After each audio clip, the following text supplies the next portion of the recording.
simulan nga natin yan dito sa kontrobersyal na pinag-uusapan ngayon sa kinita ng pelikulang My Love Will Make You Disappear sa takilya. So mga chika, panigurado aware na kayo dito.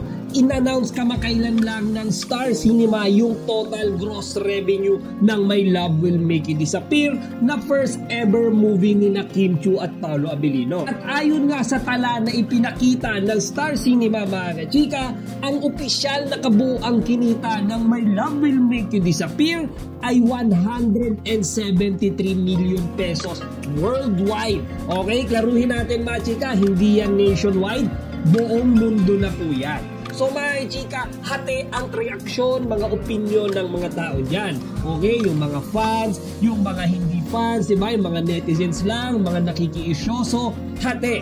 Okay, so mga chika, unahin natin yung mga negative. Okay, ang dami kong nabasa sa social media, halos karamihan, okay, nung mga post na nagpapakita na 173 million pesos nga daw yung kinita ng My Love Will Make You Disappear, may mga bashers.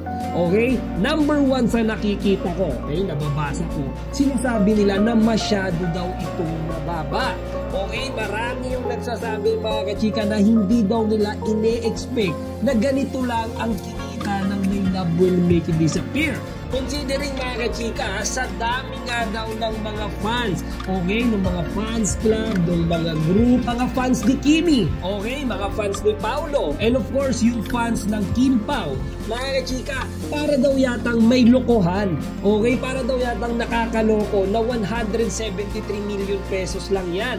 Diba? Sa dami daw nung nagpa-black screening, okay, sa dami daw nung mga OFW, okay, na suporta sa pelikula sa iba't ibang panig ng mundo. Bakit ng 173 million pesos lang? Mga nabasa ko doon mga chika, dinidepensahan nila ang Kim Pao, diba? Yung My Love Will Make You Disappear. Sinasabi nila na baka nga daw yung 173 million pesos na yan ay hindi pa opisyal. Kumbaga partial pa lamang daw yan, hindi pa tapos yung bilangan, diba, ng gross revenue. Posible daw yan mga chika. May mga nagsasabi din doon mga chika na baka daw talagang 1 billion daw yon. Okay, may mga nabasa raw silang ibang mga posts, okay, na nagsasabing 1.5, okay, billion pesos daw talaga yung kinita ng My Love Will Make You Disappear. Daw hindi official yan mga chika, sabi lang yan ng mga fans, okay, yung mga nagko-comment doon sa social media page na nabasa ko. So, ganun mga chika. Well, ako personally, ako opinion ko, talagang medyo mababa siya. Okay, considering nga kachika, diba? Sabi ko nga kanina, ang dami nating mga tagahanga ng Kim Pao, diba? Tuwing may mga out of town events sila, mga local events, okay, out of the country events, napakadaming mga fans, diba? Yung mga taga-suporta nila mga kachika sa iba't ibang panig ng mundo, diba? Kahit saan sila pumunta, active na active, okay, yung mga Kim Pao groups, diba? Talagang kahit nasa ibang bansa si Kimi tsaka si Paolo, sumusunod sila, okay, ganun sila kaloyal sa Kim Pao. Kaya nga mga kachika, nagtaka rin ako, bakit kaya 173 million pesos lang? Okay, so mga chika, tanong tayo ngayon sa good news. Okay, so mga chika, kahit na 173 million pesos lang yan, still malaki yan. Okay, itanim nyo sa isipan nyo mga chika, malaking amount yan. Kung yung My Love Will Make You Disappear mga chika, yung pelikulang Pilipino na may pinakamalaking kinita ngayong taon as of May 2025. So hindi natin dapat minamaliit yan. Considering mga chika na yung budget nila sa movie na yan, siguro hindi naman kalakihan eh. Siguro less than 50 million pesos yung budget nila, okay, dyan sa paggawa ng pelikulang yan. Isipin nyo mga chika, 173 million pesos yung kinita. Okay, so it's 123 million pesos more or less yung gross revenue niya. Di ba mga kachika? So, successful pa rin yan. Di ba? Ang dami kasing nagko-compare, ano? Sinasabi nila na kasi nga daw hindi naabot ng Kim Pao yung kinita ng Josh Lia, diba? Yung Unhappy For You, lalong-lalo na mga chika, yung ipinagtatapat, diba? Lagi, yung Hello, Love Again, diba? Ni Catherine, tsaka ni Alden, hindi man lang daw napantayan, diba? Ng My Love Will Make You Disappear. Mga chika, hindi tayo dapat magkumpara. Okay? At the end of the day, iisa lang naman ang layunin ng mga pelikulang iyan. Diba? Yun ay ang pasayahin tayong lahat.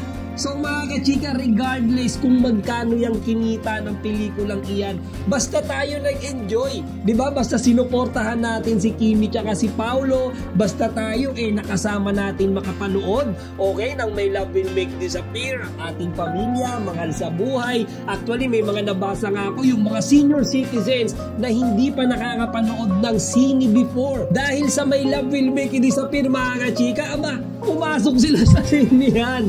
So mga kachika, hindi natin dapat i-bash ang Kim Pao. Hindi tayo dapat madismaya sa kanila kasi we also kung paano nila pinakita o ginawa yung best nila para matapos yung pelikula na yan.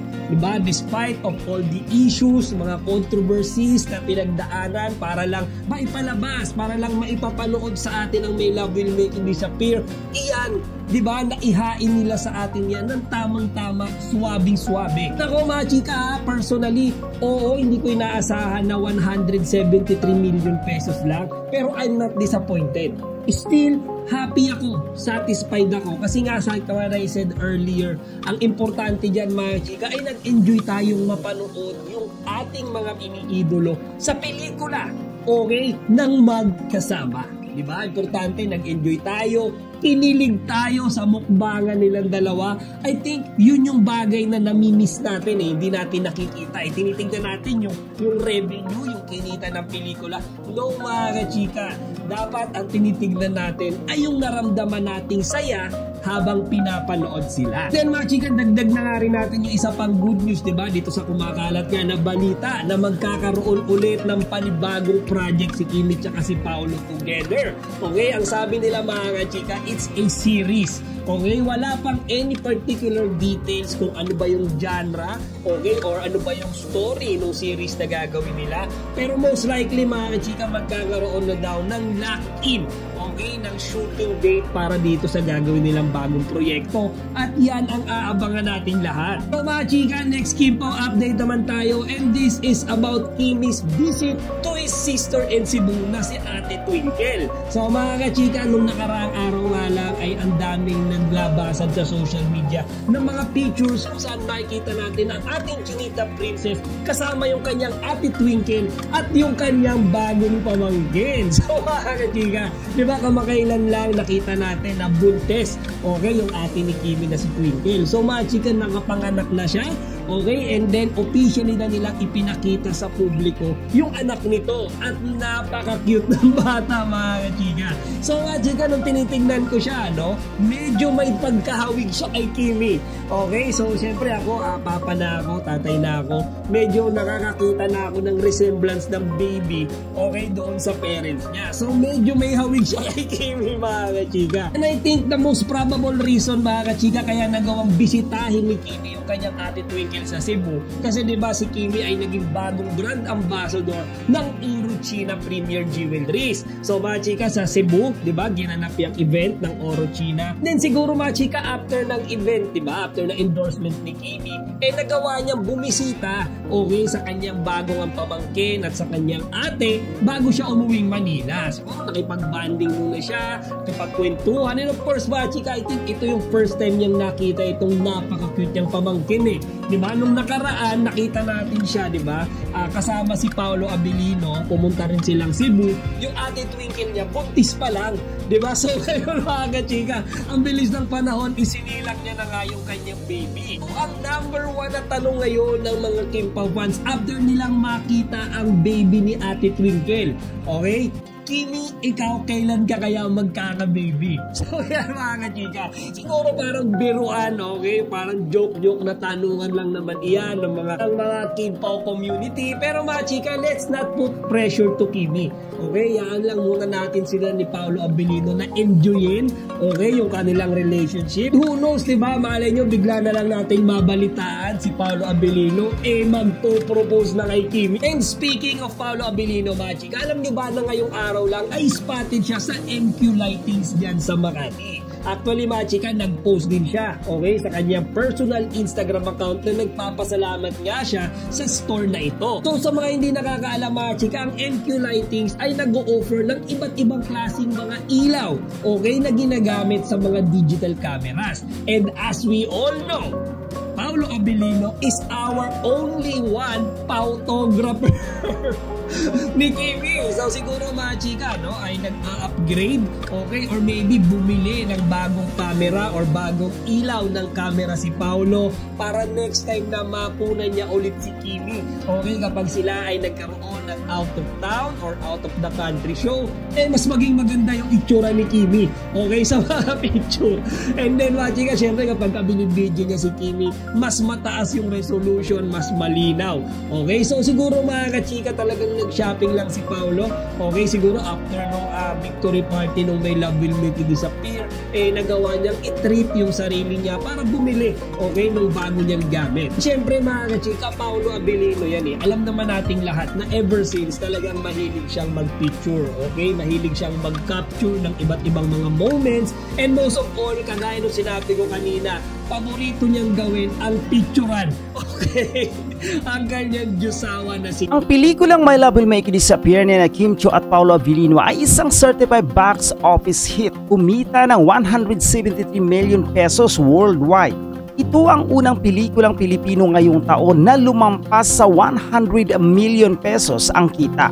Ang pelikula ay ipinalabas sa mahigit 30 bansa kabilang ang Estados Unidos, Canada, Hong Kong, Macau at ang mga bansa sa Europa at gitnang silangan.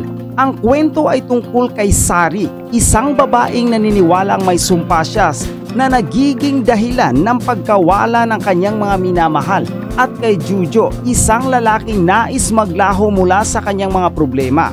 Nagtaglay ito ng halong romansa at komedya at tumatalakay sa iba't ibang aspeto ng tunay na pagmamahal. Ang isang Thanksgiving dinner na ginanap noong May 7, ipinahayag ni Kim Chiu at Paolo Abilino ang kanilang pasasalamat sa tagumpay ng pelikula.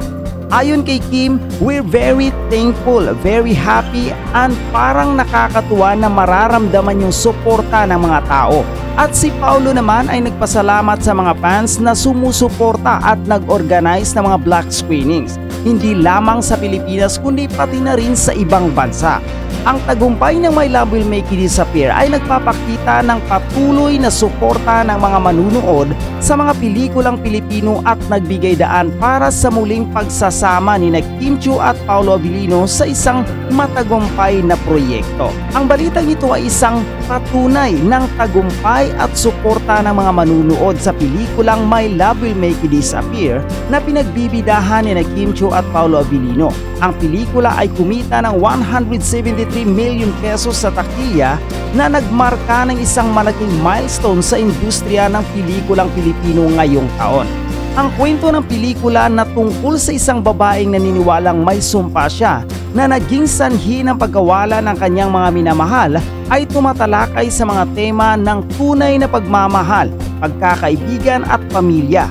Ang mahusay na pagganap ni Kim Chiu at Paolo, pati na rin ang kanilang magandang tambalan ay nagbigay ng kakaibang saya at emosyon sa mga manunood. Ang tagumpay ng pelikula ay hindi lamang sa takilya kundi pati na rin sa mga black screenings na isinagawa sa iba't ibang bahagi ng bansa at sa ibang bansa.